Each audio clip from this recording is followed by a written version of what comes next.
I didn't expect to hear laughter. Not at my brother's funeral. Not from her. The sun was setting behind the hill, throwing long shadows over the fresh dirt that now held my brother, Nate. We had just buried him that morning. Brutal car accident. Gone instantly. It gutted me. He was my only sibling and we were closer than most. But I held it together for the sake of the family. That's when I saw it. Madison, his wife, wearing sunglasses that couldn't hide her smug little smirk. I figured she was just trying to hold herself together. Grief can make people act weird. But when I heard her voice, cold and clear over the murmurs of mourning, I froze. "I'll get a lot of money from his will," she said, sipping champagne like she was at a wedding, not a burial. "Finally, I can have fun with my lover forever." Her friend Lauren chuckled, and even her mother gave this tight-lipped smile, like it was all just some twisted joke. Like Nate's death was nothing but an open door to her next thrill. My chest tightened, and my blood turned cold. I stepped forward, my voice dry. "Didn't you know?" I asked, barely controlling the tremble in my throat. Madison turned toward me, her lips still curled. "Know what?" I stared into her eyes. They were empty, unbothered, careless. I didn't answer her. Couldn't. I just walked away, fists clenched, the weight of 1,000 realizations crashing down. That laugh, that smug laugh, it kept echoing in my mind on the drive home with my wife, Brittany. She sat in the passenger seat, scrolling her phone, chewing gum like a bored teenager. She didn't say a word about what Madison had done. Didn't even look shocked. That's when it hit me. The silence, the distant look in Brittany's eyes lately, her sudden girls' nights that started lasting until morning. I dropped her off at the house and made up some excuse to run back to the funeral home. I said I left my wallet, but I just needed air. I needed to think. Instead, I drove to Madison's place. Something was eating at me, something I couldn't explain yet. The door was unlocked. Not wide open, but just enough. I stepped inside. Her place was empty. Too empty. No signs of mourning. No flowers. No photos of Nate. Just a glass of wine on the table and music playing slow, seductive jazz. That's when I saw it. A phone left on the counter. Madison's. The screen lit up with a message. "Can't wait to be free, baby. She's such a bee, but at least we'll be rich now. Bottle with popping cork, red heart, B." The name on the contact hit me like a brick wall. Brittany. My wife. The room spun. I had to grip the counter to stop myself from collapsing. The music still played in the background. This cruel little soundtrack to the worst moment of my life. My brother had been betrayed by his wife, and I was being played by both of them. I stood there, frozen in that room, unable to scream, unable to cry. My heart had just taken a shotgun blast straight through the middle. I picked up the phone again, scrolled. Pictures, videos, texts. They weren't just fooling around. They had plans. Plans that went back months. Trips, fake arguments, carefully timed excuses, even jokes about Nate and me. They called us the Deadweight Brothers. Nate was already dead, and now they were lining up to get rid of me emotionally, clean and quiet. Except now I knew, and I wasn't going to be quiet. I left Madison's house with a new kind of fire in my veins. Not grief, not confusion. Rage. A clear, focused rage that comes from betrayal you didn't see coming. And Brittany? She was sitting on the couch when I walked in, pretending to read a book, wearing the same pajamas I bought her for Christmas. "Hey babe," she said casually. "You find your wallet?" I just stared at her. Every syllable she spoke sounded faker than ever. She had no idea, but she would. I didn't sleep that night. Brittany lay beside me, curled up like nothing in the world was wrong, like she wasn't carrying someone else's scent beneath my sheets. Her breath was steady, calm. Meanwhile, my pulse felt like a jackhammer inside my skull. Every time I closed my eyes, I saw her name on Madison's phone. The emoji, the hearts, the word baby. Sick. And still I was holding back. Maybe it was denial. Maybe it was a sick part of me hoping there was some mistake. But the next morning stripped away any hope of that. It started with her lipstick. Brittany never wore red. She said it made her lips look too loud. But that morning, as she got dressed for her yoga class, there it was, scarlet red smeared across her mouth like a signature written in blood. "You look different," I said, leaning on the doorframe, forcing calm. She smiled. "Just trying something new. Thought I'd surprise you." "Yeah, I bet." As she turned around, I noticed a second thing. Her perfume, Dior. Nate used to joke about how strong it was, calling it BTCH spray. Said it was the same kind Madison wore when she wanted to get her way. And now Brittany wore it too. I watched her walk out the door and I followed. Quietly. She didn't go to yoga. Of course, she didn't. She drove to a hotel downtown. Not a dive motel, no. Something sleek, modern, expensive. The kind of place you don't just meet a friend at. I waited 15 minutes before walking in. Took the elevator to the top floor, heart banging against my ribs like a war drum. I didn't even have to guess the room. The hallway smelled like her. Room 1203. I stood in front of it listening. Voices, laughter, and then him, Brandon, Madison's cousin. The same guy who used to call me brother-in-law. The same guy who gave a phony speech at Nate's funeral, talking about brotherhood, loyalty, love. His voice was low, smug. "You sure he doesn't suspect anything?" Brittany laughed. "Jason? Please. He's too busy mourning his brother to even notice I'm not mourning him." The bed creaked. Then a moan. Then silence. My stomach turned. I felt bile rise in my throat, and I had to step back, down the hall, away from the door before I smashed it down. I wanted to scream. I wanted to drag her out by the wrist and ask her why. But more than anything, I wanted her to feel the way I felt. Small. Disposable. Lied to. Back home, I didn't say a word. I cooked dinner like everything was fine. I smiled when she walked in, cheeks flushed, eyes glowing. She sat at the table and scrolled her phone. I asked her if yoga was relaxing. She said, "It was sweaty, but good." I just nodded. Inside, I was already planning. I copied everything from Madison's phone, screenshots, voice notes, everything. I had it on a flash drive, hidden. The day after Nate's funeral, I wasn't just a grieving brother. I was a man sharpening the knife. And Brittany? She was still laughing. 3 days. That's how long I waited. 3 days of pretending everything was normal. 3 days of watching her lie through that plastic smile. I cooked for her. I poured her wine. I asked how her workouts were going, and she played along like I was the dumbest man alive. She even made a joke. "You've been so sweet lately. You trying to butter me up for something?" "Yeah, Brittany. For war. I needed more than just screenshots. More than hotel records. I needed something that would sting everyone involved. The kind of truth that tears apart reputations like wet tissue paper. So I set the trap. It started with the dinner. I invited Madison over. Told her it was a healing meal. Nate's memory. Reconnecting as a family. She agreed instantly. Of course she did. She thought I was weak. Broken. Brandon came too. I acted like I didn't know anything. Greeted him like an old pal. Poured him bourbon like we were at a reunion instead of standing in the center of betrayal. Brittany, the queen of calm, wore her best dress. Red again. She kissed me on the cheek like we were high school sweethearts, not ticking time bombs. The table was set for 4. Candles. Steak. Wine. Real silverware. Everything was perfect. Midway through the meal, I said, "Let's toast. To family, yeah." Glasses clinked. Smiles flashed. Liars in sync. Then I said it. To Madison, who didn't waste a minute grieving. She blinked. "Excuse me." I turned to Brittany. "And to my loving wife, who thinks I'm too stupid to check hotel logs." Brandon shifted in his seat. "What the hell is this?" I smiled. The kind of smile you earn after crawling through glass and standing back up. I reached under the table and clicked the Bluetooth speaker. A recording started playing. Brittany's voice.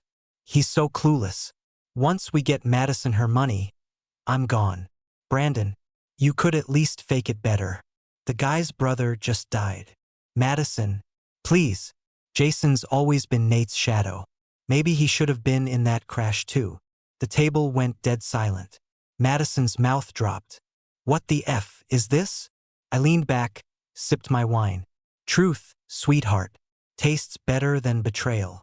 Brittany's hands were shaking. You recorded us? Oh, don't flatter yourself. Madison left her phone out. I just borrowed the truth. Brandon stood up, knocking over his chair. This is bulls, man. You! Sit down. My voice came out flat, cold. You're not leaving until we're done here. They sat. Not because I scared them physically, but because I had everything. I pulled out the flash drive and placed it on the table. I sent a copy to Nate's lawyer. And to your company, Madison. Brandon, I hope your job has a good scandal policy. Brittany, well, you're about to be a very famous cautionary tale. She looked at me like I was a stranger. And maybe I was. Maybe I died the day Nate did, and this version of me crawled out of the ashes. You can't ruin us over this? Brittany said quietly, panic creeping in. I tilted my head. Over this? You mean cheating on your grieving husband with the cousin of the woman who mocked his dead brother? All while planning to cash in and run off together? Yeah. I can. No one touched their food. The wine tasted sour now. But for the first time in days, I felt something close to peace. They had no idea this was just the beginning point. 2 hours after that dinner. My house was quiet, eerily so. The three of them had left in a frenzy, storming out in different directions like cockroaches when the lights come on. No goodbyes, no apologies, just panic. Brittany had screamed something about how I'd regret this. But all I felt was relief. I cleaned up the dishes in silence. Every plate scraped clean of lies. Every wine glass wiped of their fingerprints. The war had begun, and I wasn't just out for justice. I wanted consequences. The next morning, I went straight to my lawyer, Kurt Anders. No nonsense, clean-cut guy with a temper like mine. He listened quietly as I laid out the whole betrayal, then popped in the flash drive and watched it play like a movie he'd already seen before. Damn, he muttered. They really thought you were soft, huh? Everyone thinks that, I said. Till they bleed. Kurt leaned forward. You want divorce? Criminal charges? Defamation? What's the game plan? All of it, I said. But not fast. I want it to unfold. Publicly. He nodded. We'll start with the divorce. Brittany's toast. Zero claim to your assets after this. As for Brandon and Madison, he smirked. You ready to go full scorched earth? I wasn't just ready. I was hungry for it. Turns out Madison had lied about Nate's will too. She claimed she was getting everything. But Nate had changed it just 2 weeks before his death. Gave 60% to charity, 30% to a trust for any kids they would have had, and the remaining 10%? To me. Not a single dollar for Madison. She hadn't even known. When Kurt broke that news to her attorney, Madison lost it. Called me 27 times in one night. Left voicemails that started with fake tears and ended with screaming threats. But the cherry on top. The security footage. Turns out the hotel Brandon and Brittany used wasn't just nice. It was paranoid. Cameras in the hallway, lobby, parking lot. I subpoenaed the footage and, within 72 hours, had video proof of their regular little yoga sessions. Then I sent it to Brittany's boss. She worked in marketing for a family values company that loved public image like a child clutches a teddy bear. Her email signature had integrity, compassion, loyalty, right under her name. By the end of that week, her desk was cleared out. And Brandon? He got fired too. Madison had tried to secure him a spot at her company, nepotism and all. But after that dinner and the audio leak, the board wasn't willing to risk it. Especially after I posted a cleverly edited clip on social media. No names, just voices, just enough for people to guess. You'd be amazed how fast a reputation can rot. Madison tried to clean up her mess, called me, begging to talk like adults. I met her at a cafe. She wore all black like it was another funeral, but her eyes were still venom. You think you're clever? She hissed. You ruined 3 lives. No, I said, sipping my coffee. You did. I just brought the receipts. She stood up to leave, but I slid one last thing across the table. Folder. Inside, a copy of Nate's final will. Signed. Notarized. Ironclad. She didn't get a dime. I watched her face crumble, the mask finally slipping. For a second, I almost felt sorry for her. Almost. But then I remembered her laughing at my brother's funeral. No mercy. The day the divorce papers were officially served, Brittany tried to pull her last stunt.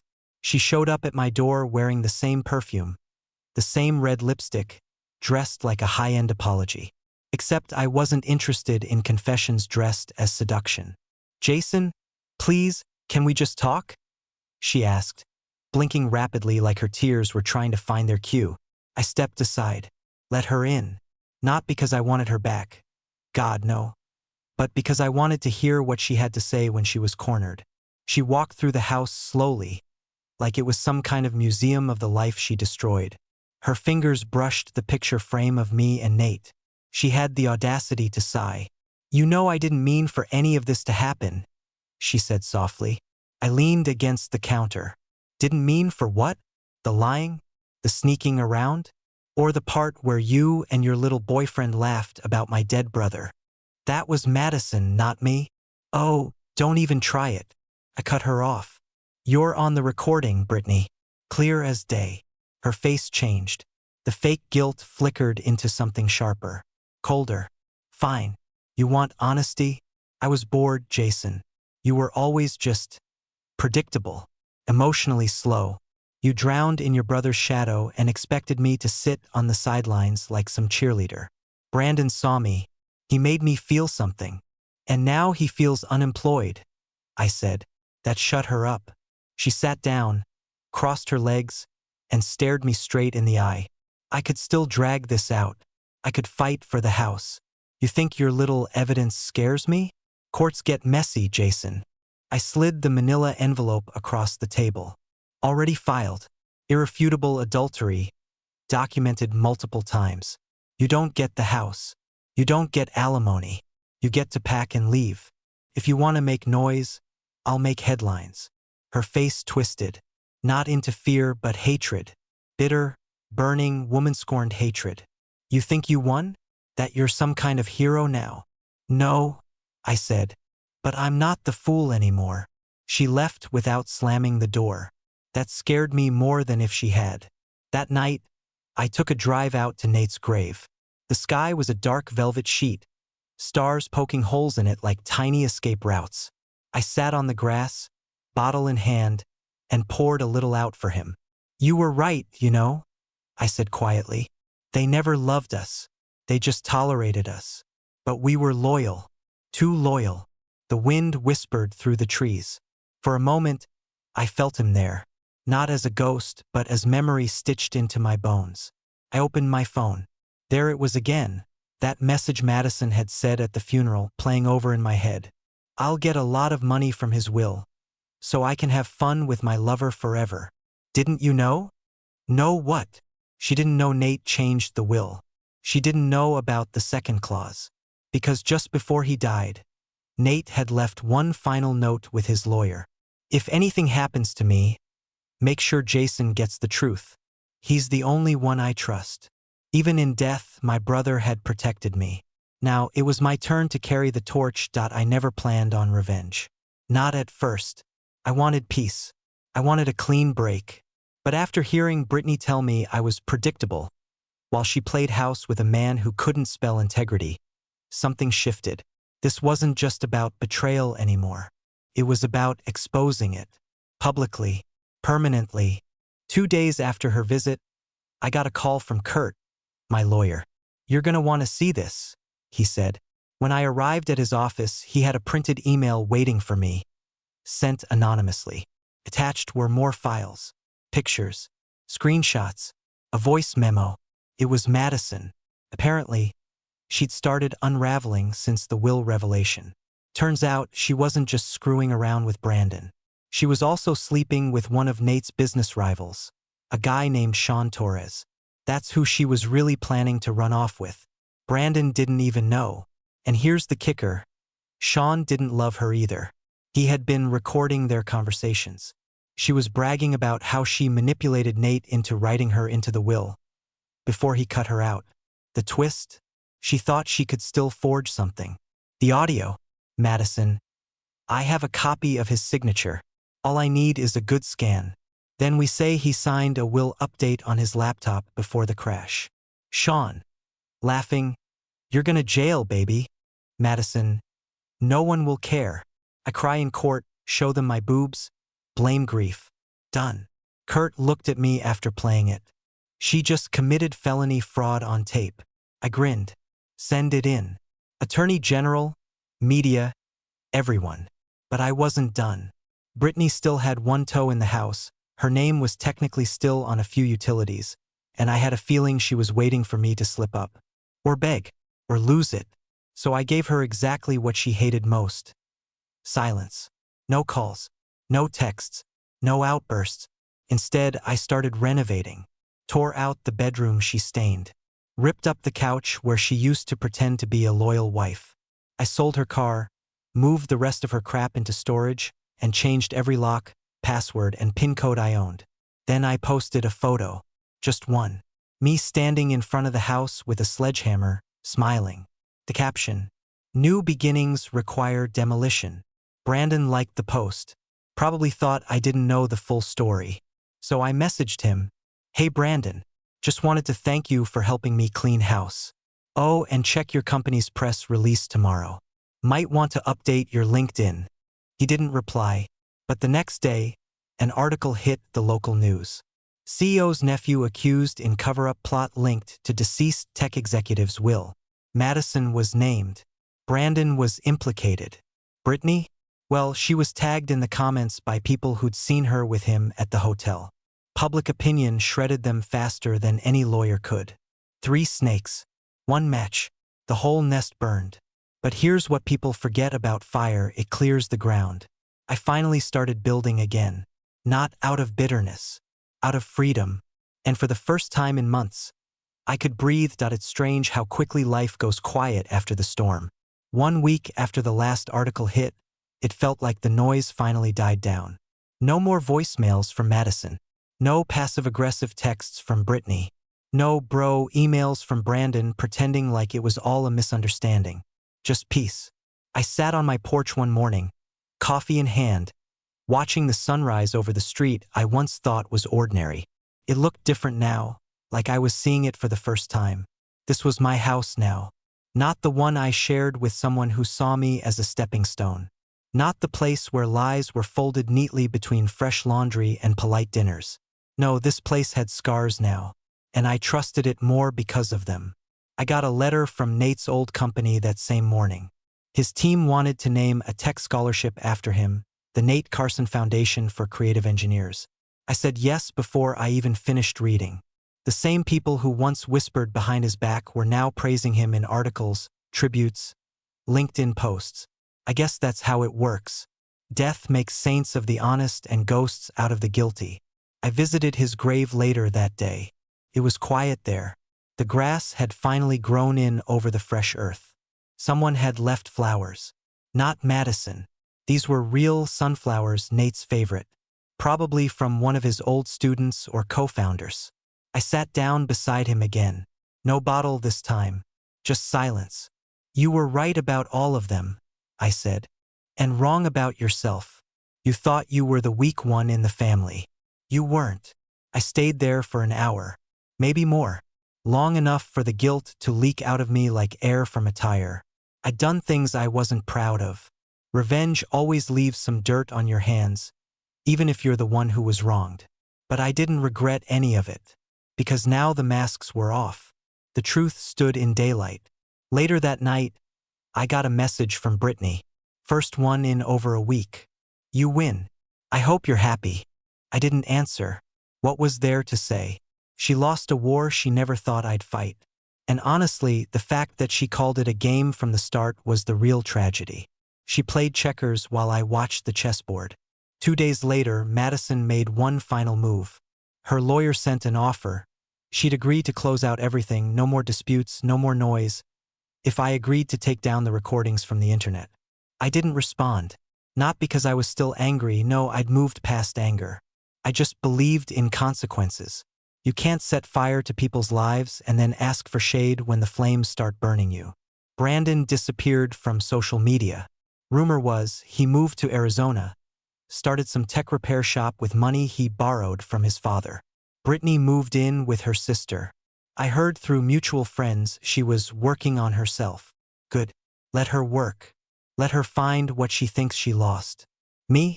I started running again. Started sleeping better. I even took a trip out west. First vacation in years. Just me and the road. No texts. No expectations. The air out there was clean. No perfume. No lies. Just wind, sky, and space wide enough to feel new. And for the first time in a long time, I wasn't looking over my shoulder. Because the past was finally behind me. They say pain is the greatest teacher. But betrayal? Betrayal rewrites your whole language. It teaches you how to read between silences, how to spot the twitch behind a smile, how to listen for the rustle of a lie before it's fully spoken. It also teaches you how to become someone stronger, someone real. Months have passed since I buried my brother, and buried the versions of Brittany, Madison, and Brandon I once thought I knew. Life's different now. It's quieter, simpler. There's less drama, fewer illusions, but more truth, more peace. People always ask me now. Friends, coworkers, even strangers who saw the fallout on social media. How did you get through it? How didn't you break? I tell them the truth. I did break. I broke the night I heard Madison laughing after Nate's funeral. I broke again when I saw my wife's name in her phone. I shattered when I stood outside that hotel room and heard my whole life unravel in moans and muffled laughter. But sometimes the best thing that can happen to you is being broken by the wrong people, because you get to decide what pieces are worth keeping when you rebuild. If there's anything I've learned from this mess, it's this. 1. Trust your instincts. If something feels off, it probably is. People who love you won't leave you in the dark. They won't get defensive when you ask questions. Brittany changed long before I saw the proof.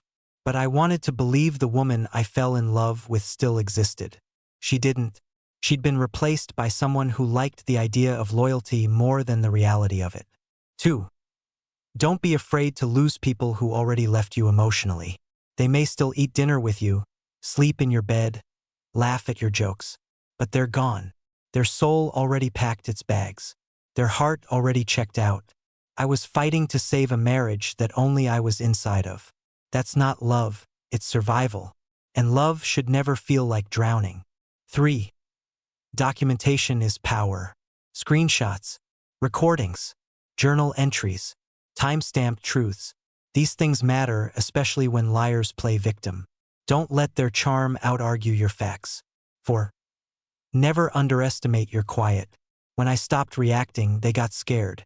Not because I was cold, but because I was calculating. Noise makes people underestimate you. Silence gives you the upper hand. I didn't scream when I found out. I listened. I watched. I collected. And when I finally moved, I didn't miss. 5. Closure isn't something you get from them. It's something you give yourself. I never got an apology from Brittany. Not a real one. Madison never owned a damn thing she did. Brandon ghosted the world like a coward. And yet, I'm the one who healed. Why? Because I stopped needing answers from people whose words were always lies anyway. So what would I tell someone in my shoes? Take your time. Don't try to numb the pain with distractions or dive into the arms of someone new. Sit with the hurt. Let it teach you. Let it mold you into someone wiser. Then rise.